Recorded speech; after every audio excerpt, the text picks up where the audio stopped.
Two operatives, two towers, one gorge separating them, and a secret so dangerous it could destroy them both. What starts as a mission soon spirals into obsession, betrayal, and something far deadlier than bullets. Welcome to the Gorge, where no one is just watching. Everyone's being watched.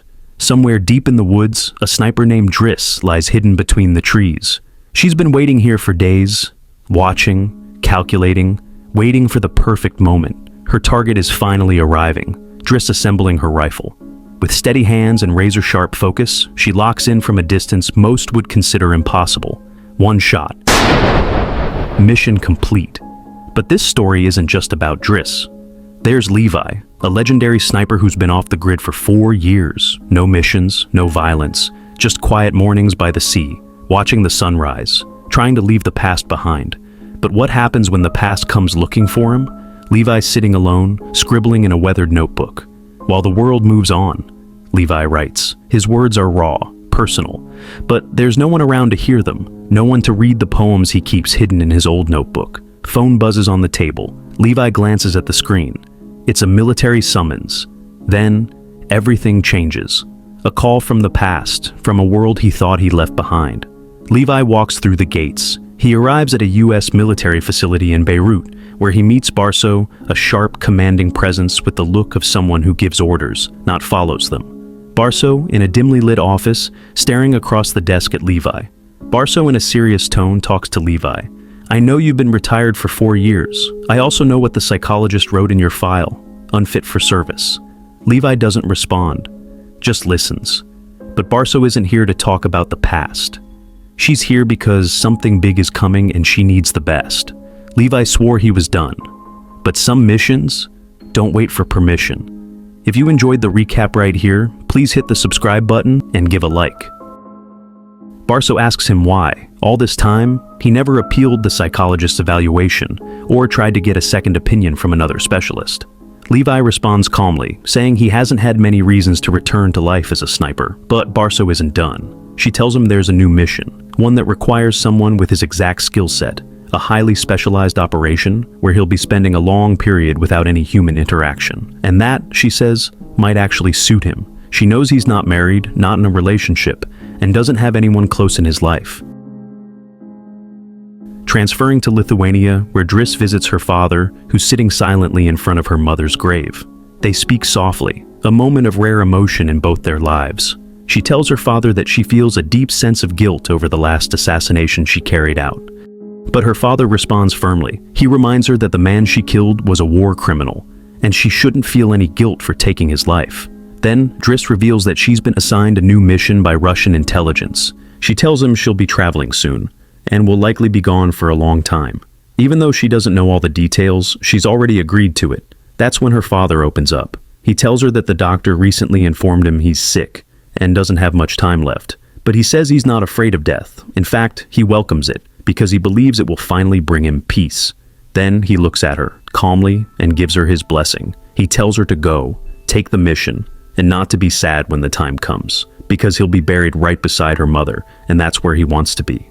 But he insists this mission should be her last. After it, she should live in peace and build a life she can truly be proud of. Driss promises him she will. Now it's December. Levi is now on a military plane, en route to his new assignment. He has no idea where he's flying, no clue what country he's over, or any details about the mission. He parachutes into a dense forest, navigating through the trees until he reaches the remote drop site. There, in the middle of heavy fog and a deep gorge, he meets the man he's replacing, Jasper. Jasper welcomes Levi warmly. He's clearly happy to see another human face. He's been stationed there for a year without seeing anyone, and now that his time is up, he's ready to hand over the mission to Levi. The assignment? To guard one side of the gorge from the western tower. Levi asks about the tower on the opposite side.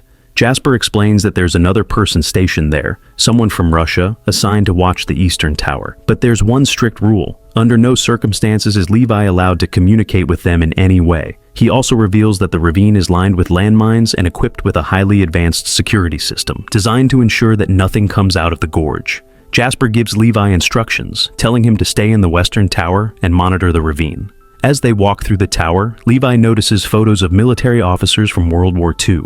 Jasper continues explaining that along the gorge, there are sensor systems designed to detect any breaches. If triggered, they'll send an automatic signal that will activate bombs planted throughout the ravine to destroy it completely.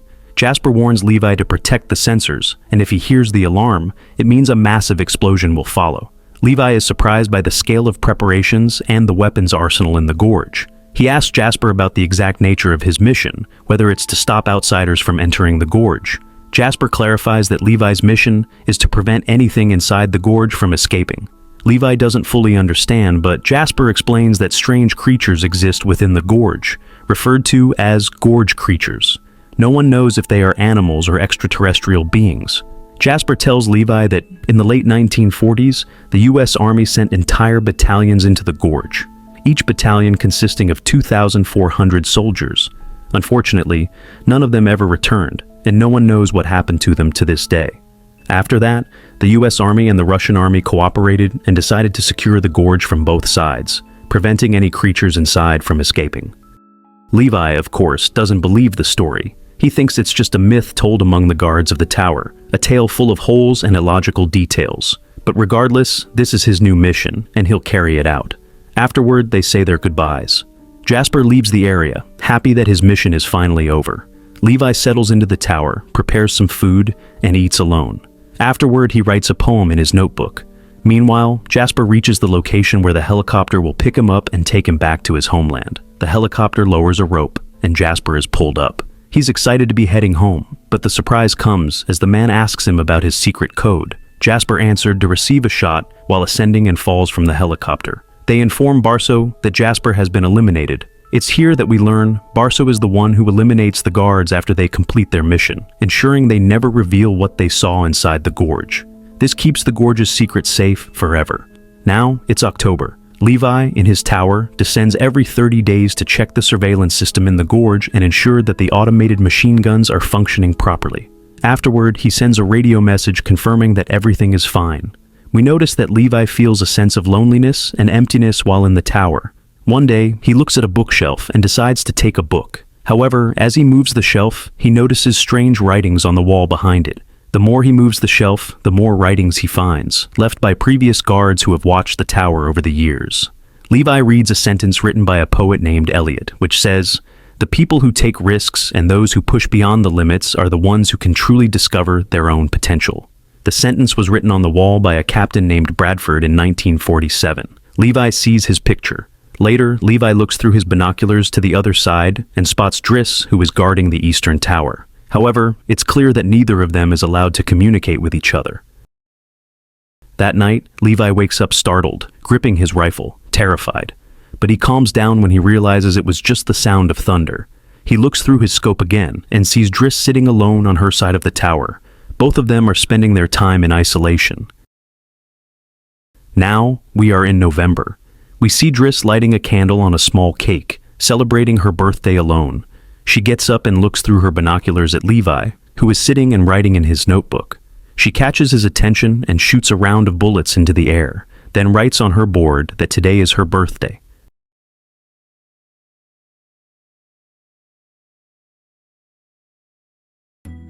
Levi sees her and responds by writing, "Happy birthday." They start communicating through writing on the boards.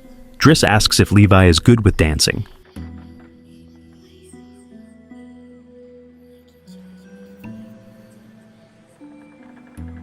Levi replies that he's only skilled in one thing, sniping.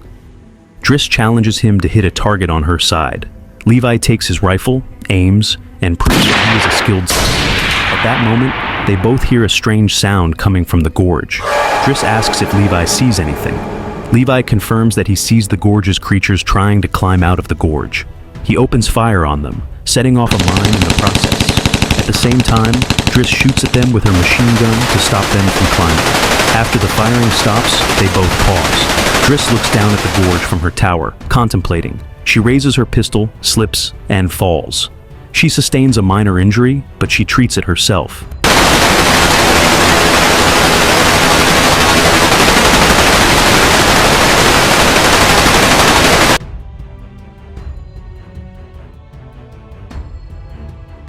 Later that day, Levi goes down to fix the mines and the surveillance system, while Driss watches from her tower. Then we shift to December, and things remain as they were, each of them in their tower, guarding their side of the gorge. It's clear that both of them feel loneliness and emptiness. Driss, through her binoculars, sees a Christmas tree that Levi has set up to celebrate the holiday, even though they are both in their separate towers. It's a simple attempt by him to create a Christmas atmosphere for them. They continue to communicate through the binoculars and writing on the boards, spending time together, even though there's a distance between them.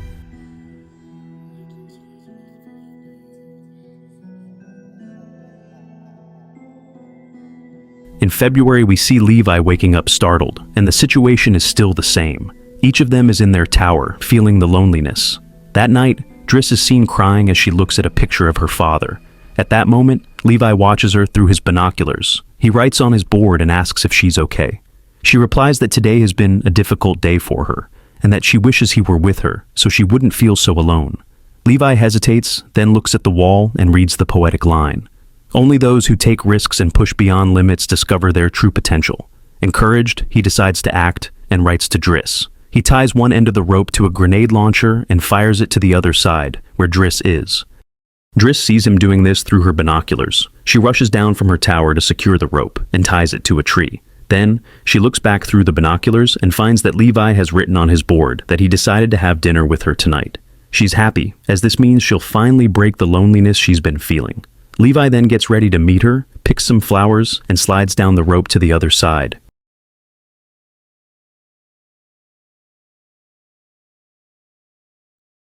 They finally meet in person, and Levi hands her the flowers he picked for her. They sit down to have dinner together in the tower, getting to know each other more.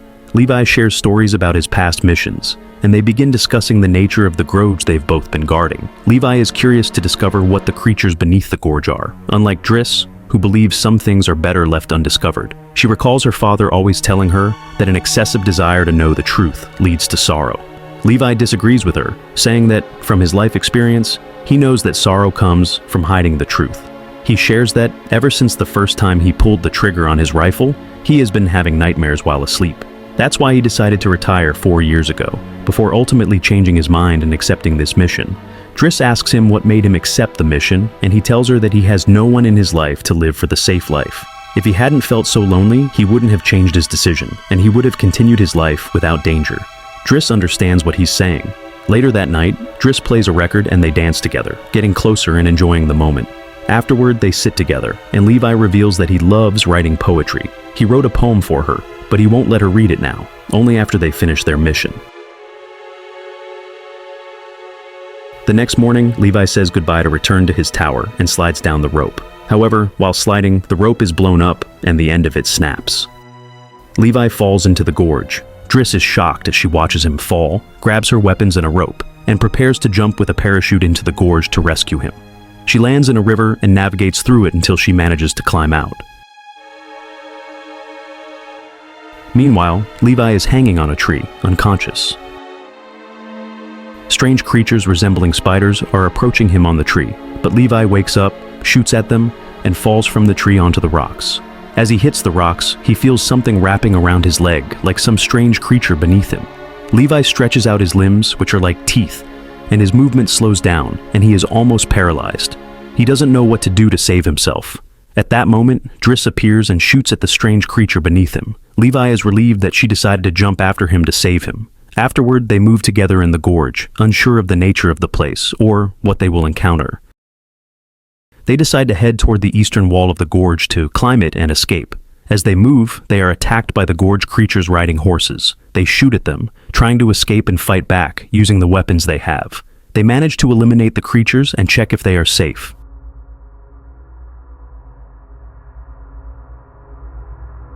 Then Driss discovers that the ascent rope she brought with her fell into the river, and the distance from the bottom to the top is 500 meters. They don't know how to get out. They decide to follow the river southward, assuming it will lead them to a place outside the gorge. Levi notices that one of the creatures they defeated is wearing a military uniform. He realizes that these gorge creatures are the 3 battalions, totaling 2,400 soldiers, who were once on horseback but never left the gorge. They have now transformed into these creatures. They continue walking, still unaware of the nature of this place, or what happened to the soldiers who came before them and never made it out. They walk through a strange area filled with tree trunks in the form of skeletal remains and reach an abandoned church. They decide to take refuge there. Inside, they find the bodies of soldiers sitting in chairs with cyanide capsules. The soldiers must have preferred to die rather than wait in that place. They manage to reach the eastern wall and discover a fortress. They enter quickly and cautiously, aware that they don't know what kind of abandoned place they are in. The place is filled with the bodies of people who were there before and transformed into Gorge's creatures. Levi finds a film reel labeled "Forgive Me, Nara," so he plays it on a projector to see what's on it. The film shows a scientist from 1946 who says that there was a secret alliance between the Allied nations during the war, and the alliance's headquarters was in this gorge. At that time, they were trying to develop a biochemical weapon before the Nazis reached the invention of the atomic bomb. However, an earthquake occurred in the gorge, and the biochemical materials spread throughout the area, contaminating them while they were in the lab. Their bodies began to transform into strange creatures due to the radiation and chemicals. Unfortunately, the experiment they were conducting to develop the weapon turned against them and created a major danger in the gorge. Anyone exposed to the radiation would be transformed into a creature. At that point, Levi tells Driss that they must leave quickly to avoid turning into these creatures. He also discovers a modern computer in the place, which he starts up and learns dangerous information from it, including the fact that the American military is continuing its studies and research on this experiment in order to control it and develop it. They aim to create super soldiers. Levi then realizes the magnitude of the conspiracy the military is involved in, and understands that this is the reason they have been guarding the gorge and why the army hasn't destroyed it. They want to preserve the experiment. Levi reads from a file on the computer about the sensor devices along the gorge, which are programmed to automatically send a signal to detonate the bombs planted in the gorge if these devices are damaged or destroyed. Levi understands that if the explosion occurs, the nearest safe point will be 4 kilometers from the gorge. Afterward, they prepare to leave and exit, holding their weapons. Driss falls into a trap, and a creature riding its horse pulls her by a rope attached to her leg, dragging her on the ground until she hits something. She screams, and at the same time, Levi tries to reach her. We then see Driss, who is stuck in the place where the creature took her. She wakes up, kicks her legs, and manages to free herself. She struggles with the creature, but it is stronger than her.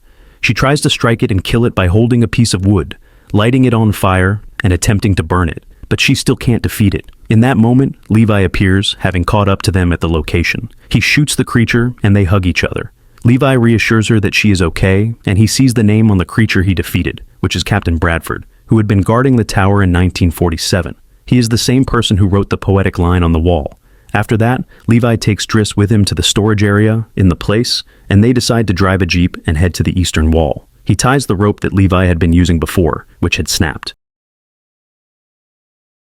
At that moment, the gorge creatures appear behind them, and Driss shoots at them until her ammo runs out. Levi then shoots at them, trying to prevent them from reaching the jeep, but his ammo is running low. Meanwhile, Driss starts the jeep, and they slowly drive away, but the creatures are holding onto the rope from below and climbing toward them to catch them. Levi pulls out his sword and strikes them, while Driss continues to fire at the creatures with her weapon. They continue killing the creatures slowly, and Levi almost falls off the jeep, but catches himself and climbs back on. He lights a flare and throws it at the creatures, setting them on fire as they climb the rope beneath. Levi and Driss cut the rope and climb to the top of the gorge. They return to the tower, tend to their wounds, and are unsure whether the radiation they were exposed to in the gorge will affect them. They know that if 5 days pass without showing any mutations, they'll be safe. Levi tells Driss that he now understands why he was assigned to this mission.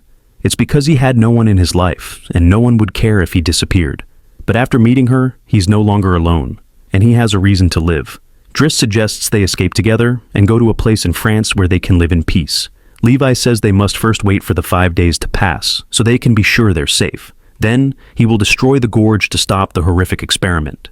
Before leaving, Levi slides down the rope and tells her that he loves her. He returns to his tower and communicates with Barso through the radio. He hears that there was a signal from the lab below, and Levi realizes what has happened. Barso then orders him to be eliminated. Levi agrees to this, and after Barso finishes speaking, she gives orders for a combat unit to prepare to go after Levi and Driss because they have become a threat to the experiment. Meanwhile, Levi and Driss continue communicating through writing on boards, but they suddenly hear a helicopter approaching. Levi realizes that Barso has come to eliminate them. He tells Driss to run quickly. At the same time, we see Barso exiting the helicopter with the combat unit members coming to kill them. She heads to the western tower, but finds no sign of Levi and realizes that the soldier guarding the other tower has also escaped. The drone helicopters then start shooting at Levi and Driss as they run through the forest, each trying to escape.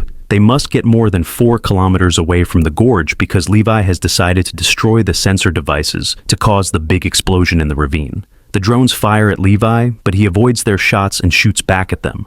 Meanwhile, Driss is shielding herself from the aircraft fire and shoots at the drones. They continue running until they reach the 4-kilometer distance from the gorge, and each of them shoots their rifles at the sensor devices along the gorge, destroying them one by one. Barso hears the alarm in the tower and knows that they have 1 minute left before the big explosion happens. She quickly orders the combat unit to prepare for the helicopter and takes off with them. At the same time, Levi and Driss try to distance themselves as much as possible. Barso orders the pilot to ascend quickly, but when the explosion occurs, everything in the gorge is destroyed, and even their helicopter fails to fly away. Levi continues running, trying to escape, but the explosion's dust catches up with him, and he falls into a waterfall from a great height. Driss sees the explosion behind her and assumes that Levi has died because of it.